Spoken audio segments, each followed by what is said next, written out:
beautiful. I am kind. I am magical. I am divine. I am intelligent. I am confident. I am resilient. I am provident.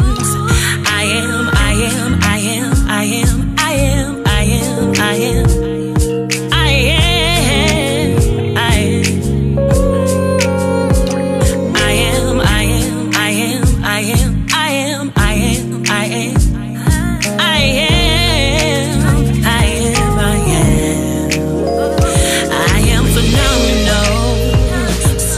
Remarkable. I am illustrious, important, glorious. I am phenomenal, stunning, remarkable. I am illustrious, important, glorious. I am light. I am real. I am a woman. I shed tears. Heaven sent. I am relevant. I am the evidence. I am who I am. I am, I am, I am, I am, I am, I am. I am, I am, I am. I am, I am, I am, I am, I am, I am, I am.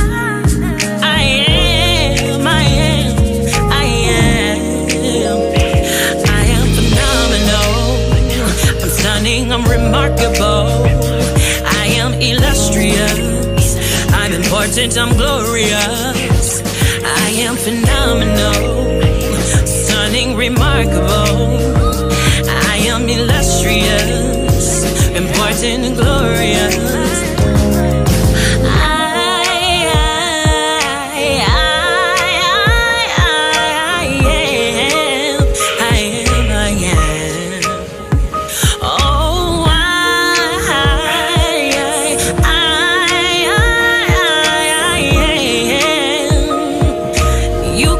Tell me that I am not who I am, because I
morning, Open Heart. This is Angela Sargent, and I am here with your evocation for this morning. I would like us to take a moment to clear our hearts, clear our minds, and pay close attention to our breath. This is our opportunity to acknowledge the presence of the Spirit within us. This is our opportunity to acknowledge the connection between the Spirit that is in me and the Spirit that is in you. What a wonderful opportunity for us to come together aligned on the same accord to be able to receive the message that is for us. We ask right now that the Spirit gives us the message, the spiritual downloads that are needed for us individually as well as collectively. The beautiful part about the Spirit is that the things that we need to receive, we are able to receive, and the things that are not meant to serve us well, or just not the things that are important or relevant to our lives, we never even hear. So it is very important that we intentionally come into this meeting asking the Spirit, what is it that you would have me hear today? What message, what signal is it that I need to be able to go forth and be productive? I want us to make it a habit of not just waiting for the gathering on Sundays, but John mentioned checking in on a regular basis. What is it that I need to know at this moment? What is it that I need to know to be able to reach a certain point in my life? And the beginning point of that is where we are right now, acknowledging that the Spirit is present and that the Spirit is listening. So as you are continuing to clear your heart to make sure that there is nothing distracting you, clearing the voices in your head so that you can be focused, and allowing yourself to breathe naturally. Prepare yourself to be a vessel to hear what the Spirit has for you on today. We are so grateful for this opportunity, and we are so grateful for this knowledge and knowing that we should acknowledge and we should honor the Spirit's presence in our lives, not just now, but every day. So I speak a blessing over each and every one of you that can hear me at this time. And I pray that you intentionally tap in to receive whatever it is you need to receive so that you can continue to show up as your higher self. The Spirit is listening. Are you? Ashe, Ashe, Ashe.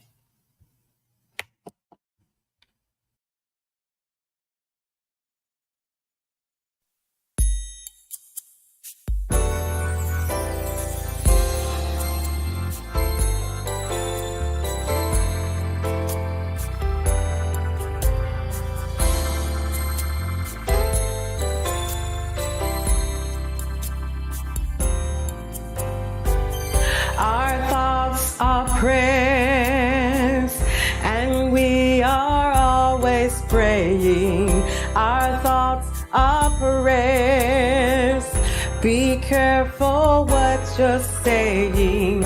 Seek a higher consciousness, a state of peacefulness, and know that God is always there. And every thought becomes a prayer. My words are prayers, and I am always praying. My words are prayers. I'm careful what I'm saying. Seek a higher consciousness, a state of peacefulness, and know that God is always there. And every thought becomes a prayer.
What comes from the heart reaches the heart. Good morning and welcome to our Heartstream for this Sunday, March the 1st, the first Sunday in the month of March. And we're so glad that you have joined us for today's Heartstream. Thank you for all of the support that you provide for us, whether it's financial support, whether it is the energy that you help bring to this, whether it's helping other people know that we are here by sharing the link to the Heartstream, telling them about it, inviting them to watch. Appreciate all of that. As I've mentioned several times in our last few weeks, asking for prayer for my brother-in-law, Jerome Oglesby, because of his mother having been placed in hospice. She did make her transition this past week. Her funeral was this week also. And we're asking that you'll continue to keep his family, my sister, Joan, his wife, and the other members of the family in your prayers and sending them energy. We continue to do the same for Betty Norcross. And we just continue to know each and every one of you, we just surround our prayers, our intentions, our energy, and all else. We know that also we have begun, the month of March is Women's History Month. And this year, I know that in the past we've had a speaker each Sunday helping to celebrate that. And we are going to have several women that will be speaking during the month to celebrate this month, but we're going to kind of intersperse that a bit. We still will run the segment, though, that we've done in the past that our own Judy Card and Carolyn Head did the research for, Emma Crystal did the narration for, and we put all of this together, played it. It's out there on YouTube. It's in other places now that people will watch and refer to, where we want to celebrate the achievements and the accomplishments of women in New Thought. And what better time to do that than during Women's History Month. So you will be seeing that again on the various Sundays throughout the month. And as always, I greet you, I bless you, I see God in you. Our theme for the month of March, I rise unbound. I love myself enough to release what no longer serves my highest good. I let go of bitterness, fear, and unhealthy patterns, and I choose well-being instead. As I let go and let God, I make space for healing, freedom, and divine love to guide my life. Amen, Ashe, and so it is.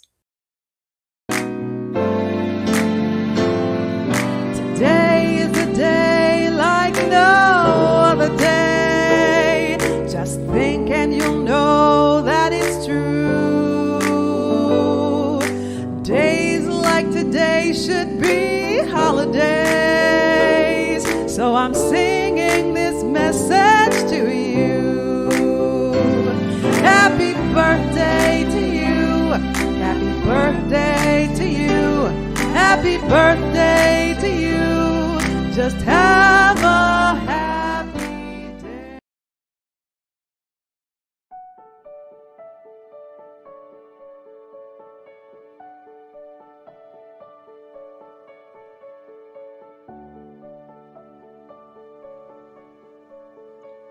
Emma Curtis Hopkins, Teacher of Teachers.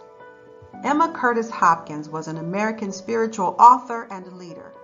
She was also involved in the origination of the New Thought movement. She was often called the Teacher of Teachers because a number of her students went on to found their own churches or to become prominent in the New Thought movement.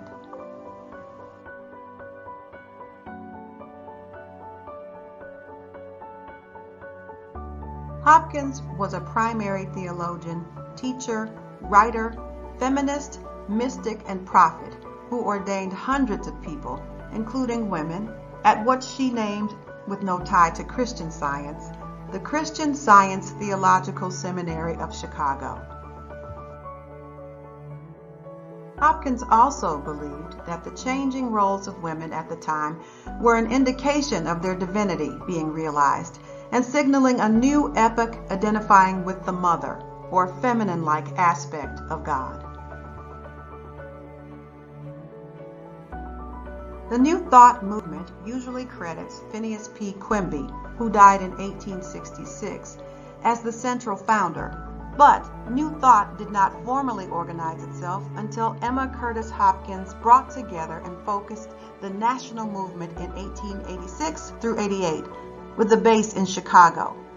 Her first work, Class Lesson 1888, ignited flashpoints for organized New Thought.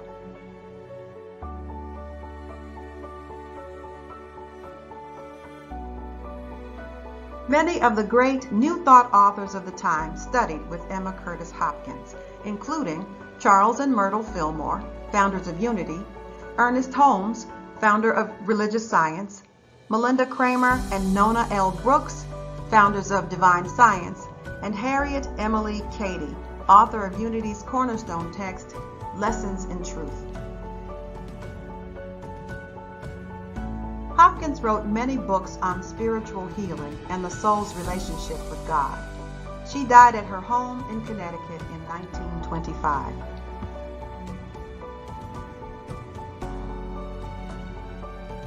Reverend Mary A. Tumpkin. According to Mary Tumpkin, preaching was in her blood.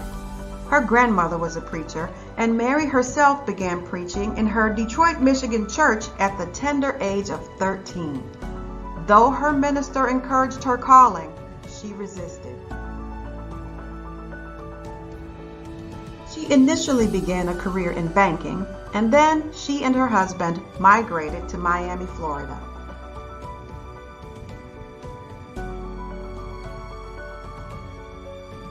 The seed for UTC was planted when the Reverend Mary A. Tumpkin, who was holding church services in her living room, captured the attention of renowned motivational speaker Les Brown. Brown insisted on introducing her to his spiritual mentor, the Reverend Dr. Johnny Coleman of Chicago, Illinois.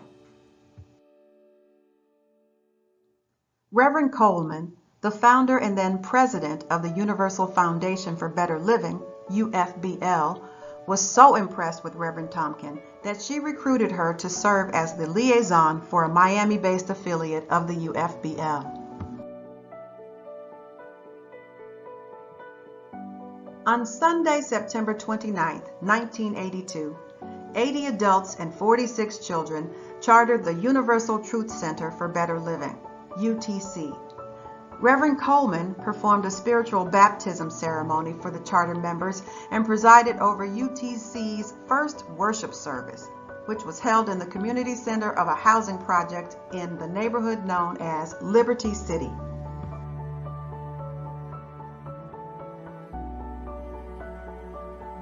On January 2, 1994, 800 supporters participated in the UTC groundbreaking ceremony for the $1.5 million facility UTC now occupies. Today, 20 years later, every wall, doorway, window, paver, and parking stone serves as a reminder of the power of faith, love, and cooperation.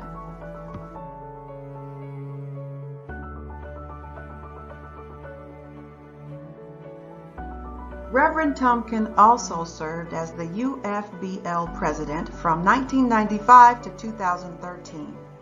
She transitioned in November 2013. 2, just because you accept it as true doesn't mean that it is the truth. What it means is whatever you accept is going to govern your experience. Hello? Truth cannot govern your experience until you know it. Let's go back to what Jesus said. You shall know the truth. Not believe it. Not hear it. But you shall know it, and then you shall be free. I ain't free and I done read 15 books. Put the book down and get something in your soul.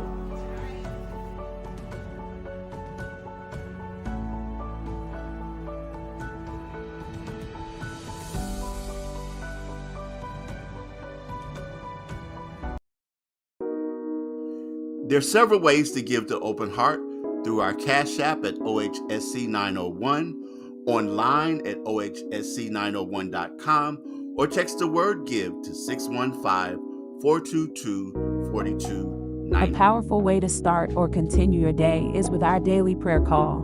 Each morning at 8 a.m. Central Time, a prayer team member provides an inspirational reading and an affirmative prayer. Join us at 901-586-8755. Come out and improve your strength, balance, and flexibility with our instructor, P.A. Bomani, better known as Coach P.A., the founder of Stretch Yoga. He tailors the sessions to fit your level of fitness from beginner to advanced. We meet each Saturday at 9 a.m. It's just $10 per person per class. Hey, if you're in the Memphis area, each week you're invited to come out to Unity Christian Church, 3345 McCorkle Road, to join us for our Sunday celebration. This isn't just about John speaking, but it's about an opportunity for two powerful, wonderful congregations to come together. That's right, because we have people from Open Heart who join in singing, who work as platform assistants, and other things that happen on those Sundays. And if you're here, it's an opportunity for you to come out and to share with us. If you're not able to be here in person, you can always stream with us at Unity Christian Church, both on the Facebook page and on the YouTube channel. Hope to see you soon.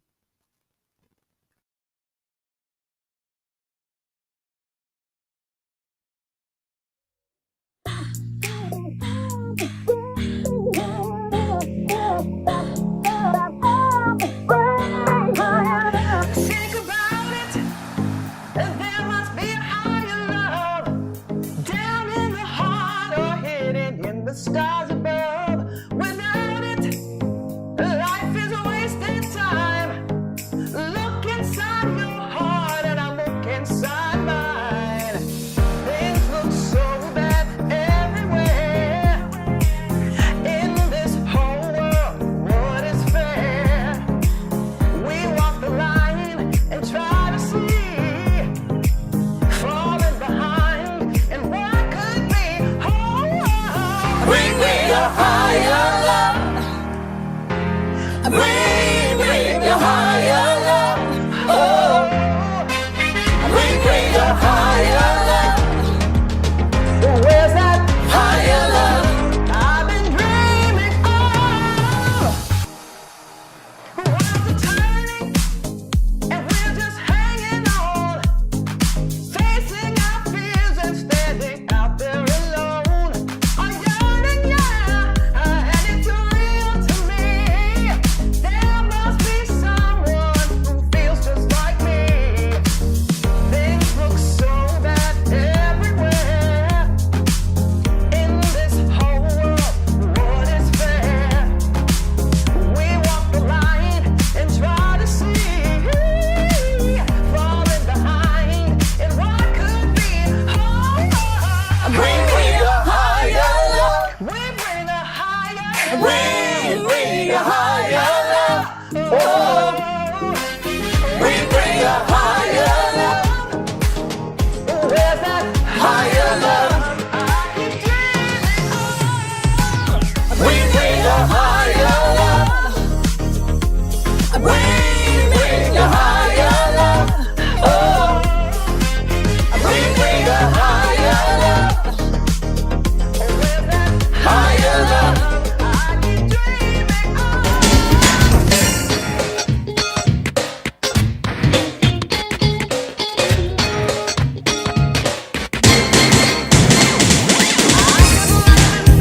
With my soul on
We done.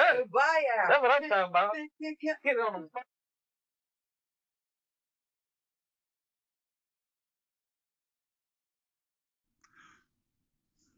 Would you pass inspection? Probably like many of you, I take a lot of pictures on my phone. And some of the services that I use periodically will provide you with memories from the past, different things that have happened over the years, and you'll have a synopsis of those things. And something that just recently came up on my phone was the stages of construction for my wife Emma's spa. There were pictures from the past, from the very beginning up to later times and all of that. But as I thought about where she is now with the spa and how proud I am with the progress that she's made in making it to this point, I can't help but to think back to the very beginning when construction began and what was seemingly like the endless amount of inspections that she had to go through. There was electrical inspection, plumbing inspection, construction inspection, just everything you could name. And I knew many times she got frustrated because it seemed like one inspector would come and approve this and somebody would come and almost undo that. And there were so many different things. And I know there was one particular inspector that I thought really was trying to run a game on her. And it got to the point, I don't think she realized this, but the day that I knew he was supposed to show up for yet again another inspection after he had told her one time she passed and then came back and failed, I showed up that day, not because I didn't think she could take care of herself, because she certainly can, but because I had some choice words for him. And if he had failed her that day, he was going to hear from me. But fortunately, things passed. But as I thought about that whole process and that idea of inspection, I started playing with the idea in my mind, what if our consciousness had to undergo inspection? What if our consciousness had to undergo inspection? And the concept of consciousness, when we talk about it, I know it's one of those words that we throw around a lot and that we hear in our teaching, but consciousness actually is the lens through which we see God and the world. It is our consciousness, and our level of consciousness determines how it is that we see God, how we relate to the God within, and also how we see our world. It's the soil of manifestation. It is the atmosphere of our life. And it is the inner kingdom to which the master teacher Jesus referred to. And when he talked about the kingdom of heaven is within you, understanding this and knowing that that is what our consciousness is. And when we raise our consciousness, we're actually not going anywhere. We're ultimately, when we raise our consciousness, we're remembering what we have always known. But the idea of our consciousness passing inspection is something that, continue to come to me. And there's some questions that I think that if I were to do an inspection, and I'll just point it back at myself, of my consciousness, there's some questions that I would raise. And the first is it sound? Is it sound? In other words, is my consciousness, is our consciousness sound? Sound in a way in which we look at the idea that it's structurally complete. It's structurally complete. You've heard me tell the story of, back when my son was in junior high, and a certain time of year, science fair projects were going to roll around. There was a member of my church who was a retired science teacher, and I'd always call on him, tell him what the idea was for the project, and he'd give me suggestions. This particular time, it was about whether changing the shape of an object would be able to affect its ability to float in water, something. But ultimately what the idea was, we take a piece of clay, we put it in a tub of water in the form of a ball, and of course it's going to sink. But then we would take it, we would shape it and mold it, hollow it out. You think about Native Americans talk about a dugout or a canoe, but in that type of shape, put it in the water and it would float. Seemed like a very simple experiment. And so I thought about that. My son and I talked it over, And what was always the thing that happened with those projects was that we would start out doing them together, because usually he would wait until the last minute. We get there that evening, that night before, and we would start working. And after a while, I'd look over, and of course, he's knocked out, and I'd end up having to finish the project, and then he'd take it to school. Then he'd come back and he'd say, I got an A. And I remind him, no, you didn't get an A. We got an A. If you really want to be honest about it, I got the A. But that's beside the point. The fact of the matter is that we worked on that project and we put all of the stuff together that we needed to in terms of the board and writing up the report and those things there. And then he went to sleep. And later on, as I made sure everything was tidied up and looking the way that it needed to, I went on and I got in bed. And as I laid there, after a few minutes, I shot straight up in the bed, because what came to me was the fact that while in principle, the idea should work, we never actually tested it out. So I went back downstairs. I got the piece of clay. I started shaping it, scooping it out, hollowing it out in that way, and I put it in the water. It sank. It sank. I tried again. It sank. I had to work with it for a while, and finally it floated. Finally, it proved to be right. But when I think about it and I ask the question, is it sound? It comes to mind that we have these principles that we talk about, these principles that we teach, these things that we espouse over and over again about what our beliefs are. There's one presence, one mind, and that is the mind of God, and that is my mind right now. There's only one life, the life of God, and that is my life right now. But very often we will say those things, we will repeat those things, but as a part of that, do we really mean it? Do we really believe it? Is our consciousness sound? Have we put those things to the test? Because there are going to be things that will come at us in this thing called life. Just yesterday, we attended the celebration of life for a very good friend, person who was an important part of the performing arts community here in Memphis. And just the idea that we all know that death comes our way, sickness comes our way, misfortune comes our way, all those many things that come our way. And is our consciousness sound enough that as those things happen, rather than moving into a place where we get into despair, and yes, we may do that in the beginning, but to stay in that, to stay in those places where we feel helpless and hopeless, or we begin applying the principles that we know. We begin applying the principles that are a part of who it is that we are, what it is that we profess, that we believe, to make a difference in our lives, to pull us through these things. Again, the question I always ask, is our default metaphysical? Is our response to these things metaphysical? Is our consciousness sound?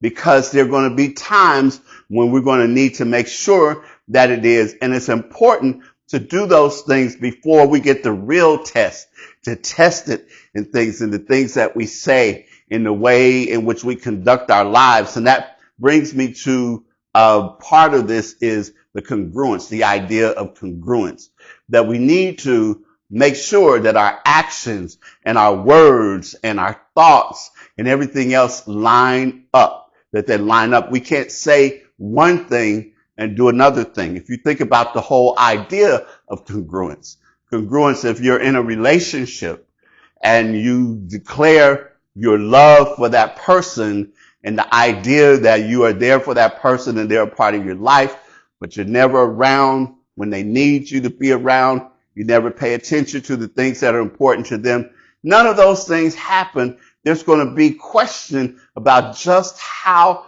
true you are to what you say your intention and your purpose is. So that's very, very important. The second question in the inspection that I would ask, in addition to understanding, is it safe?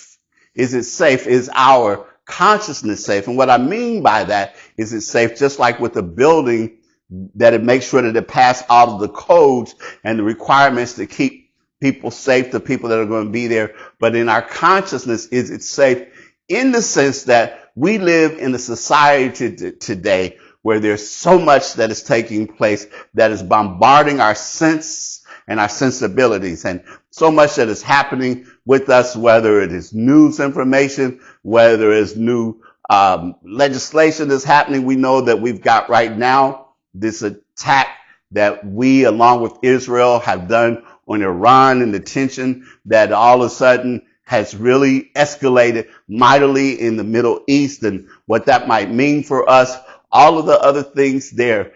Are we safe?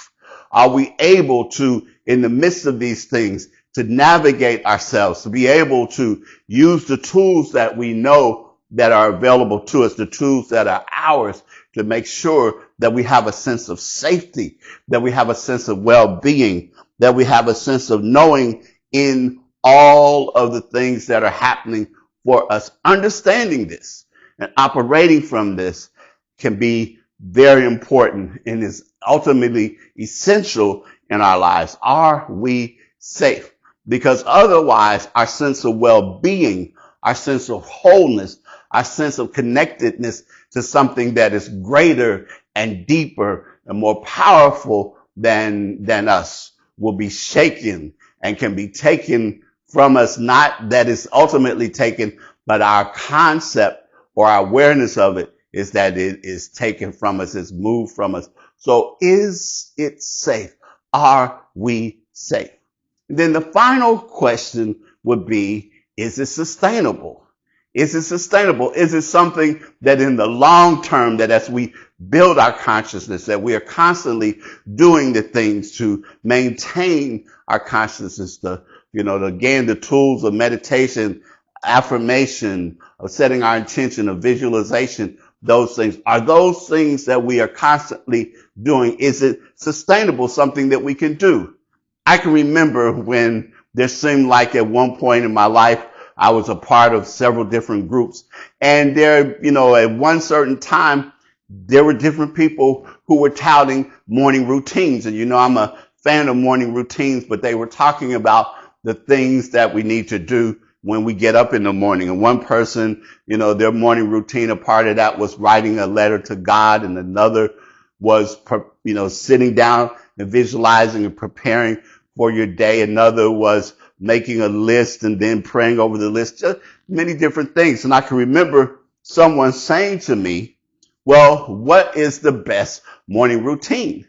And my response was, the one that you will follow, the one that you will practice. That's sustainability. It's not about all of these new techniques that we find one, we try that, and then we hear about somebody else's, but finding one that works for us and knowing that we will employ that in our lives so that it provides us with the benefit that we need. So it allows us to be able to face each brand new day with a sense of awareness, with a sense of anticipation, with a sense of purpose, with a sense of setting an intention for the day. And there may be times we decide to change it, but rather than just keep hopping around to find something, to put it into action, to allow it to be a part of our lives so it becomes sustainable, something that we can do day after day after day that will keep us, that will sustain us, that will support us in the things that we do. So whether it sound, is it safe, is it sustainable, are three important questions I think that are necessary for us in terms of understanding if our consciousness could indeed pass inspection. And passing inspection means standing with boldness and having a stable, sound, and sustainable consciousness, which allows us to know who we are so that we're ready to meet, but not only to meet, but to transcend the challenges that come our way.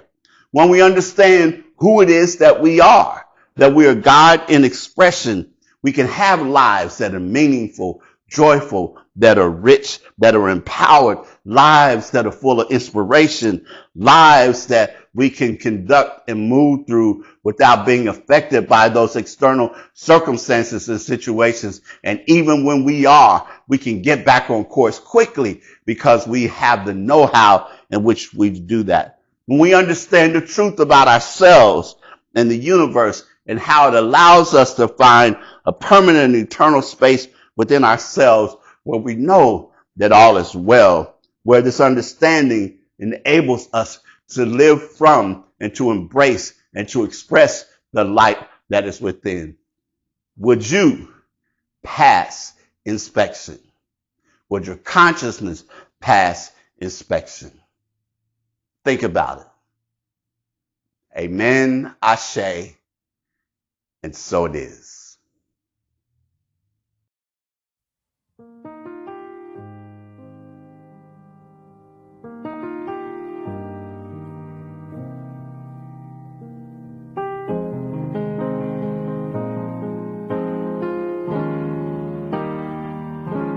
Whatever you want, whatever you need,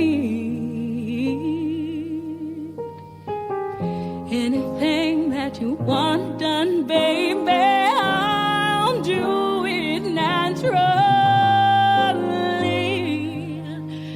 'cause I'm every woman. It's all in me.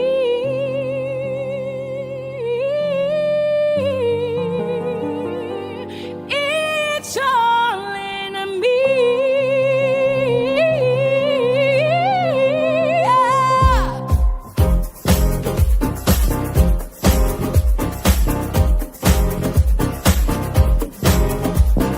I'm every woman. It's all in me. Anything I want done, baby, I do it naturally. I'm every woman. It's all in me. I could read your thoughts right now. Everyone from A to Z. Oh,